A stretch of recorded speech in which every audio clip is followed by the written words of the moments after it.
Assalamualaikum, saya Abdul Razak Cik mengambil alih tugas tempat rakan setugas saya Kamarul Bahrin Harun yang sudah mula bercuti raya untuk mengecarakan agenda awani pada malam ini. Bersama saya adalah personaliti yang tidak asing lagi kepada kita semua, aviation expert, Datuk Kapten Nick Husin. Malam ini berbeza sikit pengacaraan kita kerana kita akan bersiar sama dengan rakan penyiar kita di Ukraine, ya, stesen 112 Ukraine, di mana mereka sekarang di sana sedang rancak berjalan satu perbualan dan panel discussion di antara Oleg Voloshin dengan Vadim Karpiak. Mereka sendiri, kita tahu pada waktu ini peristiwa MH17 begitu hangat diperkatakan. Untuk pada malam ini, saya dengan Kapten Nick Huzlan, Kapten Nick berada di sini kerana beliau ingin mengupaskan dengan lebih lanjut lagi bagaimana misteri black box, misteri MH17 ini dapat dirungkaikan dengan siasatan rapi yang akan dilakukan kepada black box yang telah dapat was recovered, ya, dan sekarang berada di UK. Pada malam ini juga kita akan bersiar secara simultaneous dengan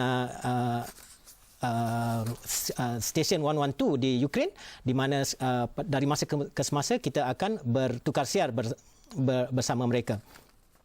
Jadi untuk malam ini, tujuan Kapten Nick berada di sini adalah untuk merungkaikan dengan lebih lagi, Kapten Nick. Sekarang black box, kedua-dua black box tu telah dapat kita jumpa dan sekarang berada di dalam tangan badan penyiasat yang boleh dipercayai. Where do we go from here? Satu lagi saya ingin minta pada pengacaraan malam ini akan dijalankan dalam dua bahasa kerana untuk supaya dapat stesen Ukraine mengikuti perbualan kita. So kita boleh bertutur dalam dua bahasa. First of all, pertama sekali ucapan tahniah sekali lagi kepada PM dan juga kita punya pasukan kerana they managed to secure the bodies, they managed to secure the black box. Sekarang kita dah tahu black box tu berada dalam tangan AAIB, iaitu Accident Investigation Board lah, UK di Farnborough. Dan saya difahamkan cockpit voice recorder sudah di-download dan data integrity dikatakan bagus. Seperti mana flight data recorder sudah pun di-download.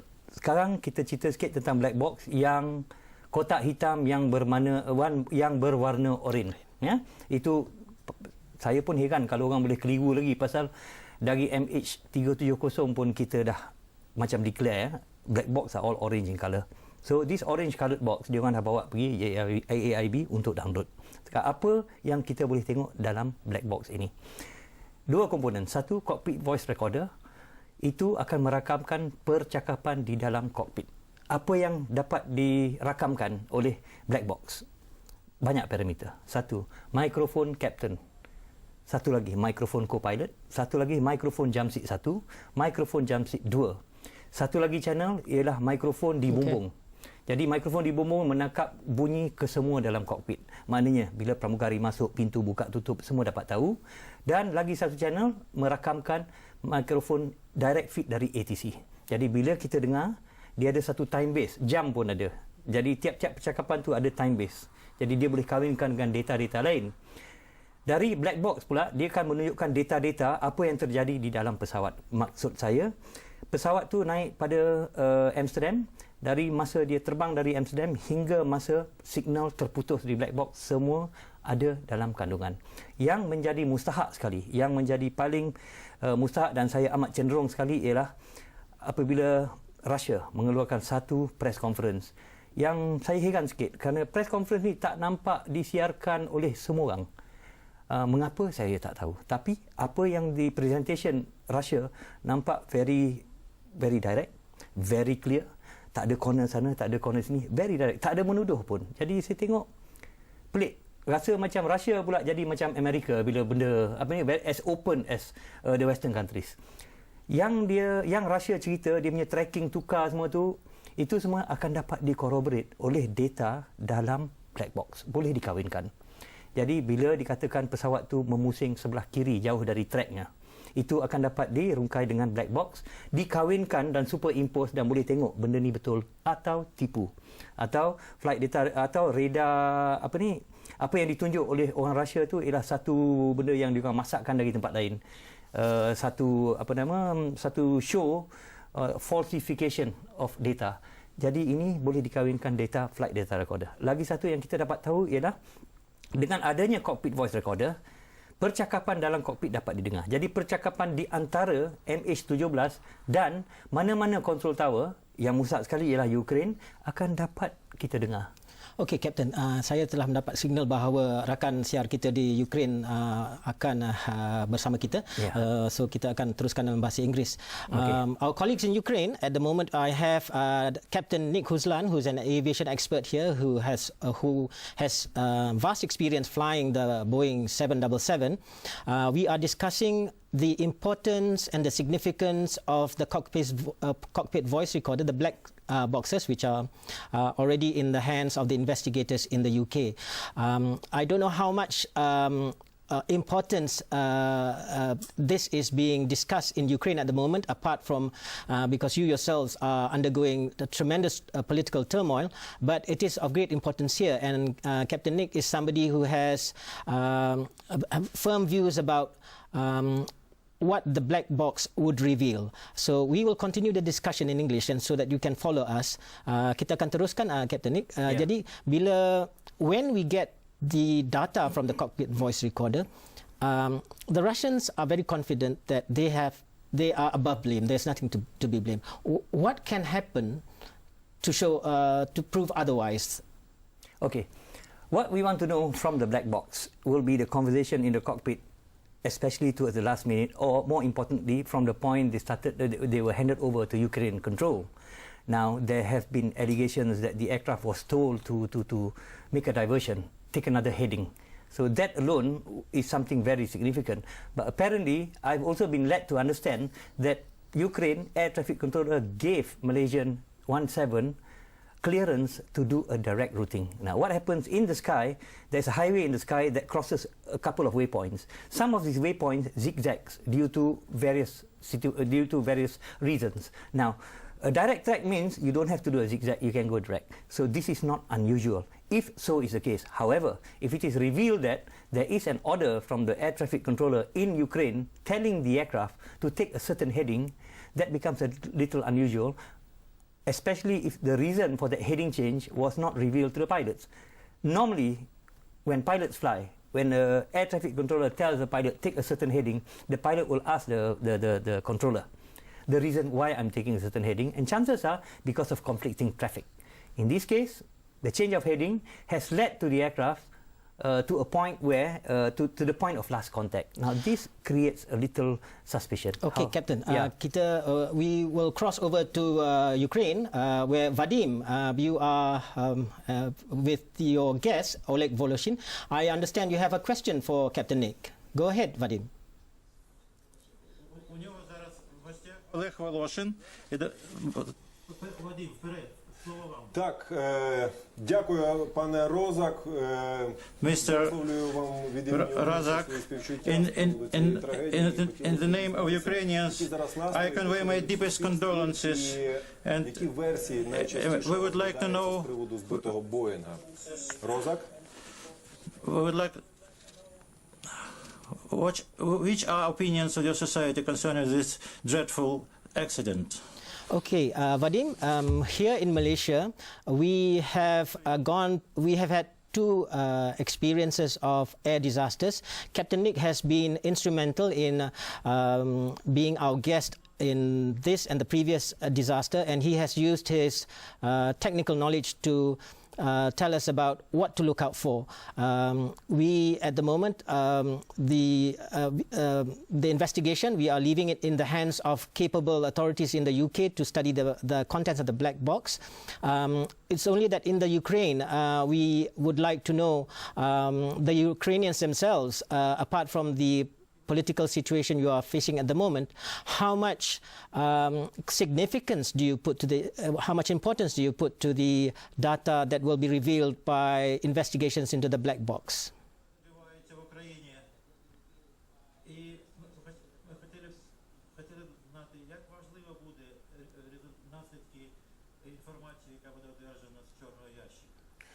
Ми теж підтримуємо важливість знання цього. We also maintain the importance of knowing, having this information. But first of all, we knowing the big experience of your captain pilot to know, did he know personally the crew members of the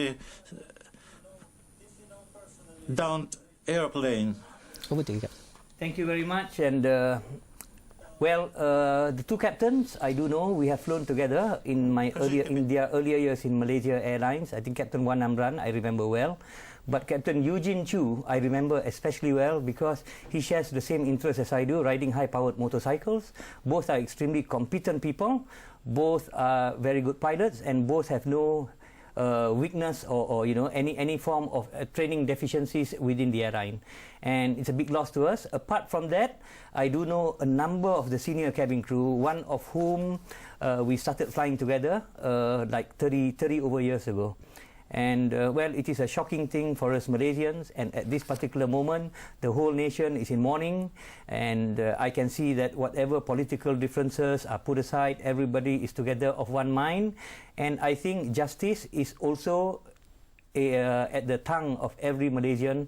But at this particular moment our focus is for the recovery of the bodies, the quick return of the bodies. We will go step by step, and I am in full agreement with what my government is doing with regards to the handling of MH17. They have exercised restraint, they have not accused anyone. But the time will come when justice will be pursued, which I'm sure it will be something that everybody wants to make a good resolution to this problem.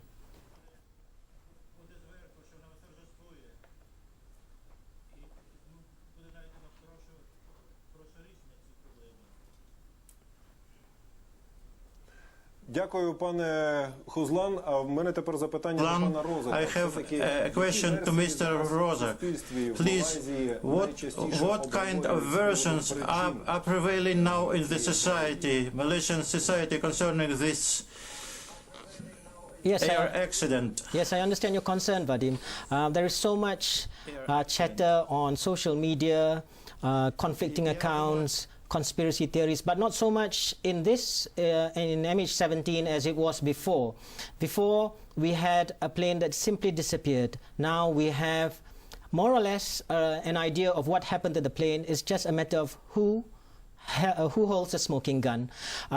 As far as conspiracy theories at the moment, people accept that we are victims in a war that is being fought by other powers, and we would really leave it to the resolution from what we can find, what we can glean from the data from the black box. We really hope that something positive will come out of this, but this is far different from the previous case, and we find that a resolution in this particular incident would be more easily achieved. Vadim?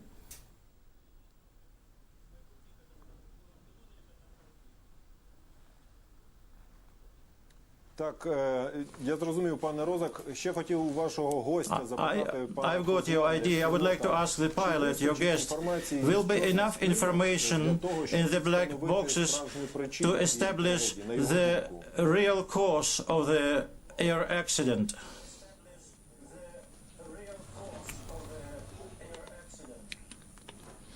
Okay. Yes. The black box would have sufficient data inside it, especially if the cockpit voice recordings indicates conversations from the pilot if they saw the projectile. At this particular moment, again, I would like to stress, Malaysia has not blamed anyone officially.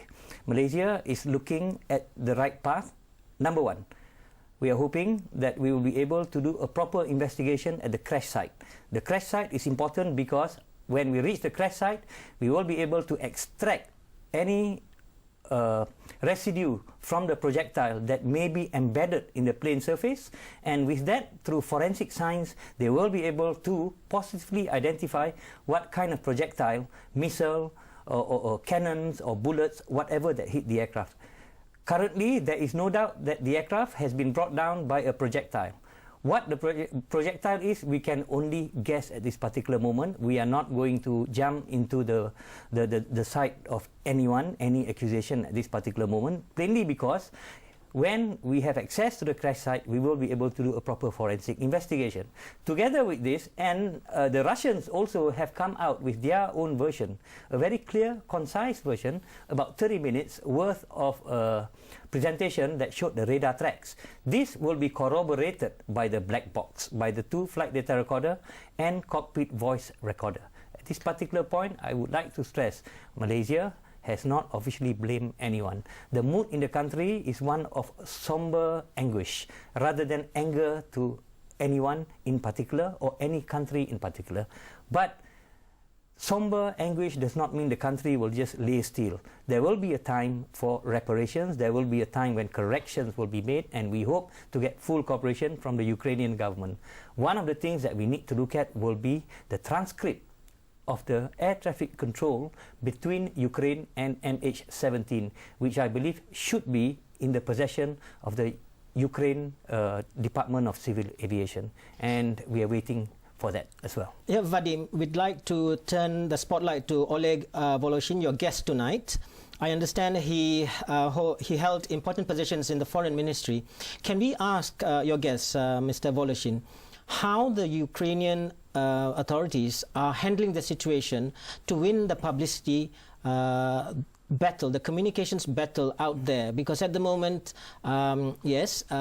much of the Western media is on the side of Ukraine, but the Russian account of events is also getting its fair airing. So how is the Ukrainian publicity machinery being geared to put the Ukrainian point of view forward, Mr. Voloshin?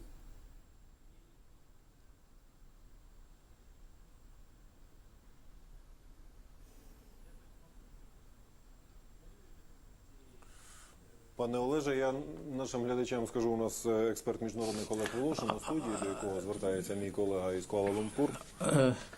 Think I'd like to welcome our friends in Malaysia. Я буду розмовляти. Спасибі, мої друзі з Малайзії. Звичайно, що мене It's naturally. дуже тішить те, що канал 112 сьогодні організував цей телеміст. I'm very glad that the 112 channel has organized this bridge between our countries, our studios.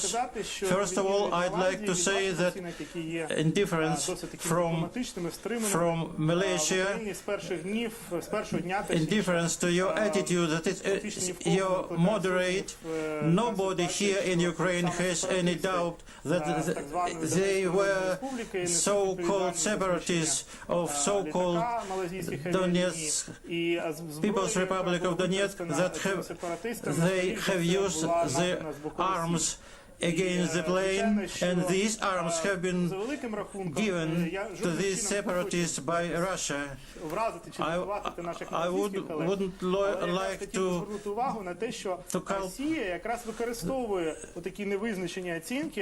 to make reproach to you for your moderate attitude, but it is especially the attitude of Russia, because they are saying all the time, let's wait for the results of the investigation. And in this way they are trying to avoid the responsibility, because the investigation may last very long time, and I understand and I agree with you that the main cause for us is to mourn the people who are lost in this terrible accident. But the position of Ukraine is such that many countries, many airplanes of different countries must cross the airspace over the Ukraine. So in this case we ought to find the guilty, at least to understand who could be guilty in this case. Maybe I'm too insolent to make in my prognosis, but we are supporting the positions of the Western countries who are claiming to know exactly who has given this armament to the separatists. We know that in the South East Asia there are also some regions where are also separatists. Maybe in this case, Malaysia understand the problems of Ukraine when a big country that cannot afford розвивається своїм власним шляхом, що велика держава грається в сепаратизм. doesn't want to permit another big country to get independent and is playing with separatist forces. Thank you very much. We greatly understand your difficult position that you are facing, but we will leave all the investigation. I think when the data is being analyzed and we get the results, we will come somewhere near towards some resolution. Kita akan pergi untuk satu commercial break buat sementara ini. Kemudian bila kita kembali, kita akan teruskan perbualan dengan Datuk Kapten Nik Fuzlan.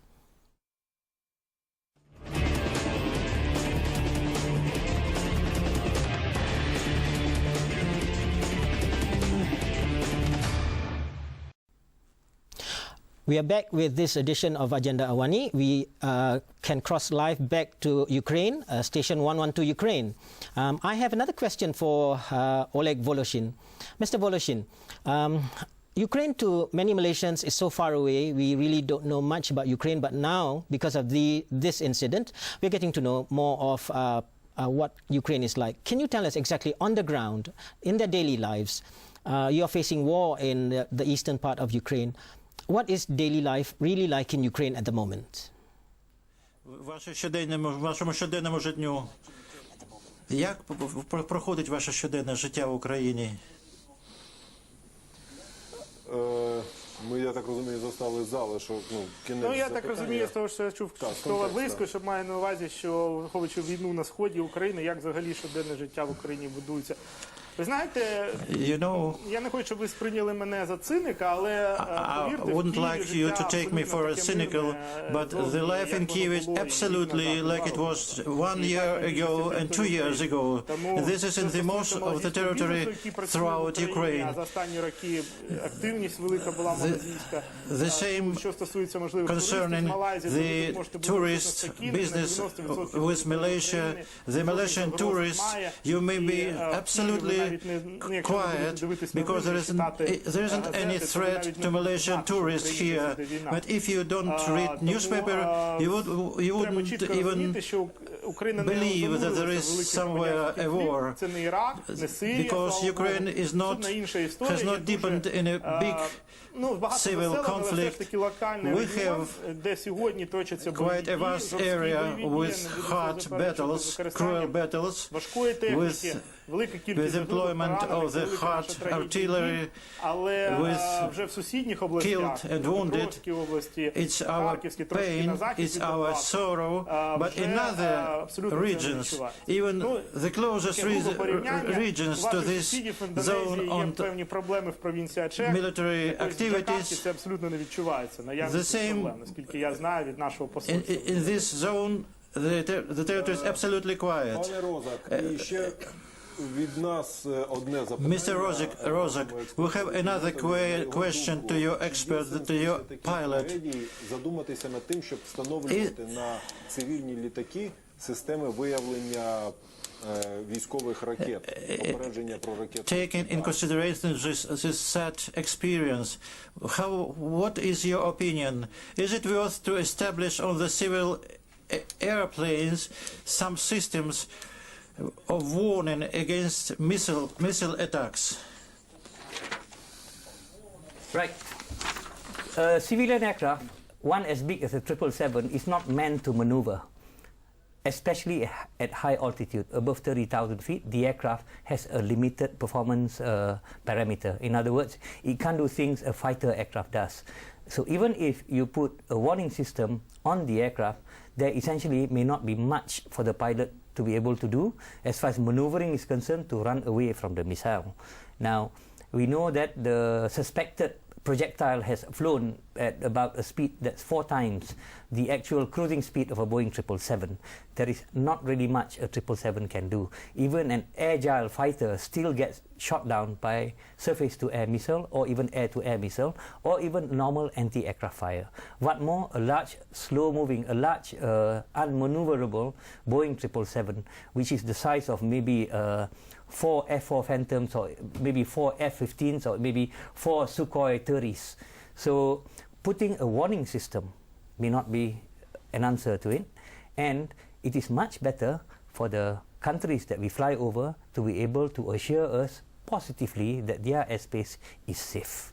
So even if we have a countermeasure system on the 777, had we known that such hostility, such weapons existed and has been used, had we known this earlier, certainly even with countermeasures on board the aircraft, a civilian aircraft will never knowingly venture and fly across an area of known military activities with capabilities of shooting down aeroplanes at high altitude. Okay, Captain. Thank you very much, Vadim and Oleg Voloshin. We are running short of time. We have to end the program here. Thank you very much. We will do this again at some other future time. Thank you very much.